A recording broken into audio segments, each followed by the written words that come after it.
Dad, can I ask you a question? Sure, bud. What's up? How do we know if God's real? What kind of question is that?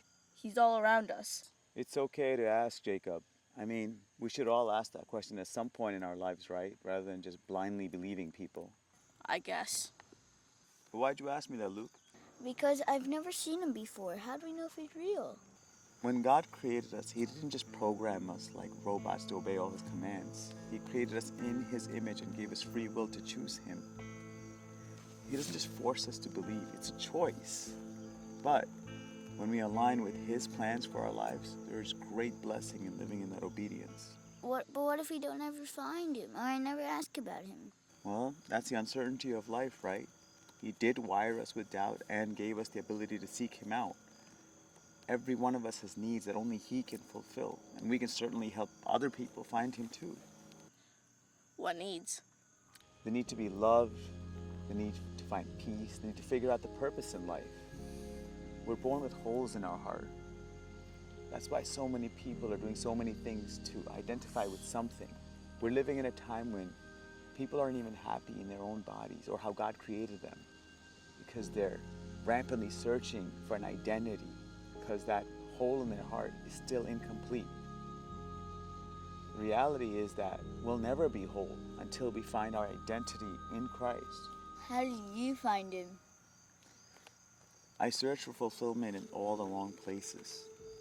But God was merciful to me. Even though I messed up so many times, He gave me so many second chances to find Him again. My life was very hard also before I found Him. But how did you find him? See, the thing about God is, if you seek Him with all your heart, He will approach you. How do you seek him with your whole heart? You set time aside for Him.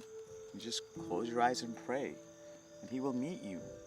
If you think about it, right? Every creation needs to spend time with their Creator, right? Mm-hmm. Does he really show up? Every time I struggle with a decision or something's overwhelming me and I need an answer, if there's an issue at work or you guys fall ill and I don't know what to do, I pray about it. And you can hear him? In the silence, I can hear Him, and He shows me what to do. Or I witness a supernatural change in the situation in the days after. And in my spirit, I feel a peace that He did answer me. And that's with any circumstance in life. If you take the time to pray about it, God will show you the right path. But how do you know it's really him and not a coincidence? Well, when you guys need something, do you just talk to the air or to a rock? Or do you guys approach me or mommy and ask us directly and we answer you? We ask you. Exactly. Now, let me ask you, isn't your life better with us than without? But if God is always in control, then how do they end up killing Charlie Kirk, who was doing so much to help people? If God wanted to, He could have stopped that from happening. But Charlie served His purpose here. We also have to remember that ever since sin entered the world through Adam and Eve, this world is fallen. That's why we're called to separate ourselves from the world. And that's why the world will hate us. But one day Jesus will come back. And He will call us out of this world. And when that day comes, we just have to make sure we're ready and we don't miss that calling. Is that why we have to tell people about him? We're so blessed, right? It's all because of God. Now, we can keep all this to ourselves, or we can share with people so they can be blessed too.